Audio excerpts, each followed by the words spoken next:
السلام عليكم ورحمة الله وبركاته. ازي حضراتكم عاملين ايه؟ يا رب تكونوا بخير. كنت اتكلمت معاكم في فيديو فات عن الملوحة وعرفتكم ايه هي الملوحة وعرفتكم ايه اهم نبات ممكن تزرعه ويتحمل معاكم الملوحة وبتحمل معاكم الملوحة لحد كام جزء من المليون. وكنت وعدتكم ان انا هتكلم معاكم واعرفكم ازاي تقدروا تتحكموا وتسيطروا على الملوحة اللي موجودة عندكم.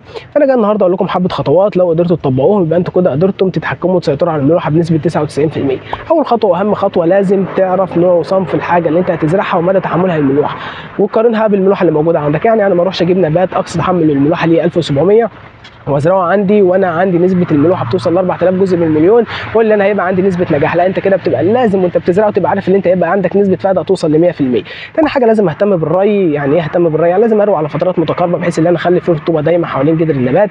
لازم اروي لا اما الصبح بدري لا اما اخر النهار في الفتره اللي بتبقى فيها الشمس مش عموديه على سطح التربه، واتجنب الفتره اللي بيبقى فيها الشمس عموديه على سطح التربه بحيث ان انا اقلل البخر بتاع التربه على قد ما اقدر، وبالتالي اقلل من تركيز الاملاح على سطح التربه ومن تركيز الاملاح حول جذر النبات.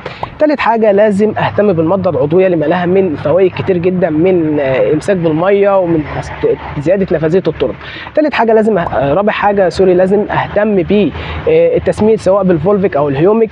اهتم بالتسميد بالبوتاسيوم واهمها سيليكات البوتاسيوم عشان دي بتقلل من الاجهاد الملحي. لازم بردك اعمل مصدات رياح. لازم اهتم برش العناصر سواء عناصر صغرى سواء احماض امينيه سواء طحالب بحريه. كل الحاجات دي بتقلل من الملوحه وبتقلل من الاجهاد اللي حاصل للنبات. حبيت اقول في اخر حاجه ما تصدقش اي حد يقول لك انا هاجي اعالج لك البير اللي عندك من الملوحه نهائيا. مفيش ملوحه بتتعالج نهائيا، لكن في ملوحه بنقدر نسيطر عليها ونتحكم فيها. وده كان فيديو النهارده، يا رب اكون فدتكم، والسلام عليكم ورحمه الله وبركاته.